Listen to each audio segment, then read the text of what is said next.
Welcome to fandom. আরেকটা Indian ফুটবলের আপডেটের ভিডিও নিয়ে চলে এসেছি। আজকে কিন্তু ম্যাচ ডে, কেরালার সাথে কিন্তু খেলা মোহনবাগানের অ্যাওয়ে ম্যাচ। তো সেই ম্যাচটা নিয়েও কথাবার্তা বলবো। আজকে যদি জিতে যায় তো একদম মানে ভালো জায়গায় পৌঁছে যাবে, তো সেটা দিয়ে তো বলবোই। তাছাড়াও কালকে মোহামেডানের খেলা ছিল, মোহামেডান কিন্তু ম্যাচটা জিতেছে 3-2 গোলে। সেই নিয়ে কিন্তু আস্তে আস্তে এগিয়ে চলেছে আই লিগের দিকে। এরপরে মোহামেডানের কার সাথে ম্যাচ আছে কবে কবে সেগুলোও কিন্তু নিয়ে কথাবার্তা বলবো। আর ট্রান্সফার নিউজ আছে কিছু ইন্টারেস্টিং, মানে এতদিন ইস্ট বেঙ্গলে কিছু শোনা যাচ্ছিল না, যেই অন্যান্য লোকেদের শোনা গেছে ইস্ট বেঙ্গল নিয়ে রুমার বেরিয়ে গেছে চারিদিকে, তো সেটা নিয়েও ডিসকাস করবো। কিন্তু সবার আগে যে কথাটা, এখনো যারা সাবস্ক্রাইব করেনি অবশ্যই করে নিও, আর বেল আইকনটা টিং টং করে অল অপশনটা প্রেস করে দিও রেগুলার নোটিফিকেশন পাওয়ার জন্য। আমাদের ফেসবুক আর ইনস্টাগ্রাম পেজটাও ফলো করে নিও, ডেসক্রিপশনে লিংক দেওয়া আছে। তো পূজার থেকে প্রথমে শুনে নাও। তো প্রথমেই বলি যে রিলায়েন্স ফাউন্ডেশন ডেভেলপমেন্টাল লিগ যেটা চলছে, গতকাল কিন্তু দুটো খেলা ছিল। একটা ছিল অ্যাডামাস ভার্সেস মোহামেডান, সেই খেলাটা কিন্তু মোহামেডান 3-0 গোলে অ্যাডামাসকে হারিয়ে দিয়েছে। আর একটা ছিল হচ্ছে ইউনাইটেড ভার্সেস ওড়িশা, সেটা কিন্তু 2-2 গোলের ড্র হয়েছে। তো এই মুহূর্তে কিন্তু লিগ টেবিলের টপে অবশ্যই ইউনাইটেডই রয়েছে। দেখা যাক কোন চারটি টিম ন্যাশনাল লেভেলে কোয়ালিফাই করে। এর সাথে বলি গতকালকে কিন্তু আই লিগেরও একটা গুরুত্বপূর্ণ ম্যাচ ছিল, মোহামেডানের জন্য গুরুত্ব ম্যাচ, কিন্তু টান উত্তেজনাপূর্ণ খেলা হয়েছে। প্রথমে 1 গোল চার্চিল দিয়ে দেয়, তারপরে 2 গোল মোহামেডান দিয়ে দেয়, তারপরে আবার চার্চিল গোল দেয়, একদম শেষ মুহূর্তে মানে 76-77 মিনিটের মাথায় কিন্তু আবার একটা গোল মোহামেডান করে 3-2 গোলে জিতেছে। আর এই জেতার ফলে কিন্তু মোহামেডান আই লিগের অনেকটাই কাছে চলে গেছে। অনেকটাই কাছে চলে গেলেও কিন্তু এখনো 5টা ম্যাচ বাকি আছে, তো সেটা কনসেন্ট্রেট করে খেলতে হবে। কারণ 5টা ম্যাচের মধ্যে কিন্তু এর পরের যে ম্যাচটা, সেই ম্যাচটা কিন্তু রিয়াল কাশ্মীরের সাথে আছে। রিয়াল কাশ্মীর কিন্তু 3 নম্বরেই আছে।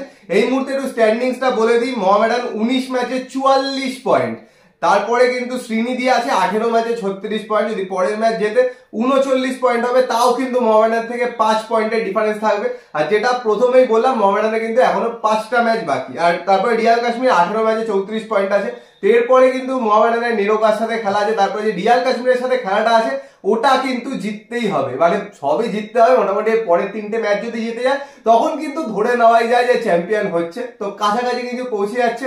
আর যাই হোক, যে কোনো রকমে কিন্তু গোল করে ঠিক মোহামেডান জিতে যাচ্ছে, তো সেটাই হলো এই মুহূর্তে মেন ব্যাপার। তো এরপরে আসি, আজকে তো আইএসএল এর একটা গুরুত্বপূর্ণ খেলা রয়েছে মোহনবাগানের। কিন্তু তার আগে বলে দিই যে গত বছর সেমিফাইনাল ম্যাচে Kerala Blasters versus Bengaluru FC, সেখানে কিন্তু কেরালা ব্লাস্টার্স টিম তুলে নিয়েছিল। তো সেটা নিয়ে এআইএফএফ তাদেরকে ফাইন করেছিল। তারপরে কিন্তু তারা আবার একটা অ্যাপিলও করেছিল।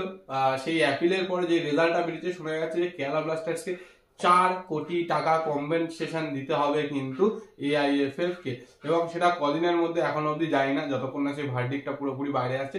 তো এটা একটা খুব বড় নেগেটিভ সাইন কেরালার জন্য, 4 কোটি দিতে হবে এআইএফএফ কে। তো এটা তো খুবই ডিফিকাল্ট। তো দেখা যাক সেইখান থেকে কি করে। আর কেরালা ব্লাস্টার্স থেকে কিন্তু অনেক প্লেয়ার বেরোবে শোনা যাচ্ছে, সেগুলো নিয়ে পরে আসছি।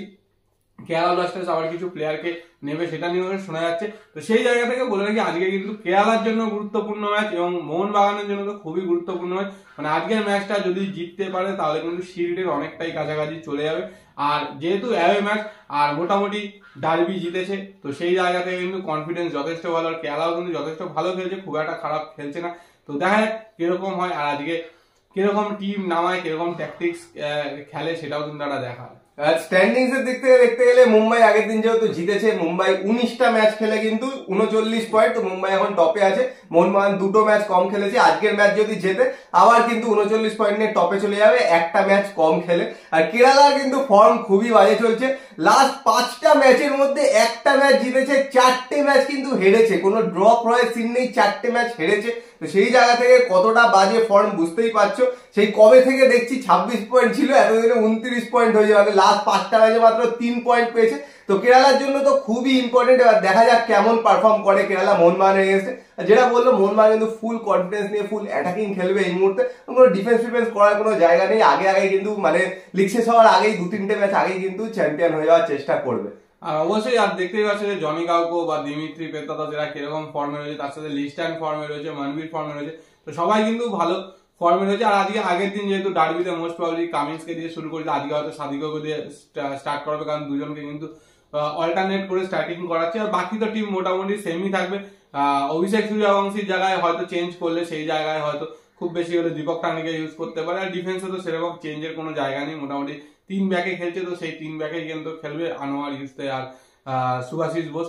তো সেই জায়গা থেকে অবশ্যই কঠিন লড়াই কেরালা ব্লাস্টার্সের জন্য। কেরালা ব্লাস্টার্স যদি জিততে পারে তাহলে একটু পয়েন্ট টেবিলে এগোবে, মানে যে একটুখানি এগোতে পারে, সেই জায়গা থেকে প্লে অফে একটু সুযোগ সুবিধা হতে পারে, না হলে কিন্তু যদি হারে তাহলে কিন্তু আবার রিস্ক হয়ে যাবে টপ 6-এ কোয়ালিফাই করার। আর মোহনবাগান চাইবে অবশ্যই জিতে, যেহেতু শিলটা চ্যাম্পিয়ন হতে পারে।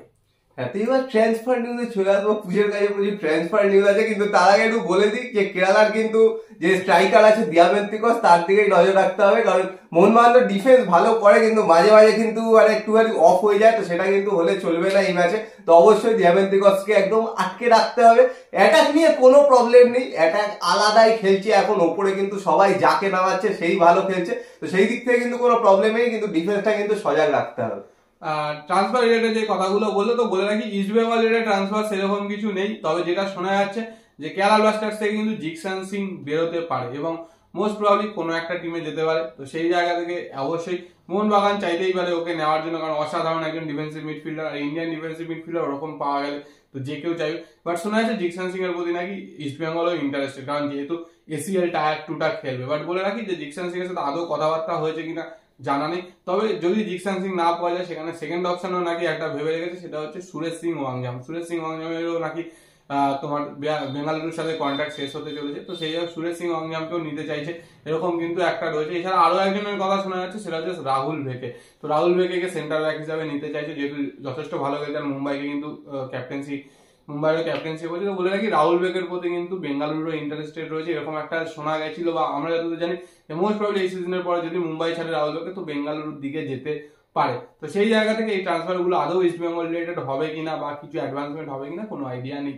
যেই দুজন ডিফেন্সিভ মিডফিল্ডারের নাম নিল, তাদের মধ্যে যদি একজনকেও নিতে পারে তো মিডফিল্ডটা অনেক ভালো হয়ে যেতে পারে। কিন্তু দেখতেই পাচ্ছ 2 সিজন ধরে মিডফিল্ডার নেওয়ার চেষ্টা করছে, হায়দ্রাবাদ থেকে প্লেয়ার নেওয়ার চেষ্টা করলো, কাউকেই পেল না। এখন কিন্তু ইনিশিয়াল শোনা যাচ্ছে, কিন্তু এখনো এগুলো কিছুই কোনো অ্যাডভান্সমেন্টের পজিশনেই যায়নি।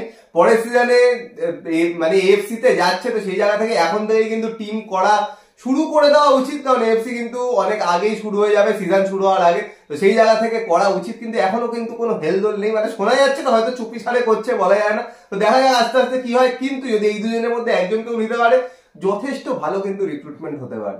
আর বলে রাখি যে এএফসি এসিএল টায়ার 2 এর যেটা প্লে অফ, তো সেটা কিন্তু ইস্ট বেঙ্গলের মোস্ট প্রবাবলি ফার্স্ট খেলা হয়তো জুলাইয়ের 31 তারিখে পড়তে পারে, এরকমই ফিক্সার। যদি এখনো অন্যান্য লিগ গুলো তো চ্যাম্পিয়ন ডিসাইড হয়নি, তো সেই জন্য মোটামুটি ওই রকমই 31 জুলাই বা 30 জুলাই এরকম টাইমে পড়বে। তো তার আগে কিন্তু টিম গোছাতে হবে। আর উল্টো দিকে আগামী কালও কিন্তু এএফসি কাপের একটা ম্যাচ রয়েছে, জানো, interzonal play off second semifinal, second leg Odisha এফসির হোম ম্যাচ সেন্ট্রাল কোস্ট মেরিনার্সের সাথে। তো ফার্স্ট লেগে 4-0 হেরেছিল, আর কালকে খেলাটা কিন্তু সেই দুপুর 3:30 থেকে। তো সেটা তো আছেই। আর ইস্ট বেঙ্গল আরেকটা কথা বলে যে ইস্ট বেঙ্গল কিন্তু প্লে অফে হারলে যে এফসি থেকে পুরোপুরি বেরিয়ে যাচ্ছে তা নয়, ওখান থেকে যদি প্লে অফে হারেও, বড় বড় টিমের সাথেই পড়বে, প্লে অফে কিন্তু জিতে গ্রুপে ঢোকা খুবই কঠিন। কিন্তু যদি হারে, তারপরেও কিন্তু তারপরের যে লিগটা আছে সেটাই কিন্তু খেলতে পারবে। তো তার জন্য কিন্তু টিম ভালো করে বানাতেই হবে। ওই প্লে অফ খেলে যদি না জিততে পারি, সেই হিসেবে টিম করলে কিন্তু হবে না। আমার মতে চ্যালেঞ্জ কাপের জন্য এখনই কিন্তু যদি কোয়ালিফাই না করতে পারে টায়ার 2 তে, তো চ্যালেঞ্জ কাপের জন্য কিন্তু অলরেডি টিম তৈরি করে দেওয়া শুরু করে দেওয়া উচিত। তো এগুলোই মোটামুটি আপডেট ছিল, এর বেশি তো কিছু আপডেট নেই। আর অবশ্যই বলবো যে যারা আমাদের ব্লগ গুলো দেখোনি ডার্বি, তো দেখে নাও। তারপরে কিন্তু কটিওরও একটা ভিডিও আছে, সেটাও কিন্তু অবশ্যই দেখুন। তো ভিডিওটা পছন্দ হলে লাইক করে দিও, শেয়ার করে দিও, চ্যানেলটা অবশ্যই সাবস্ক্রাইব করে দিও, আর বেল আইকনটা টিং টং করে দাও রেগুলার নোটিফিকেশন পাওয়ার জন্য। তো চলো এখনের জন্য টাটা।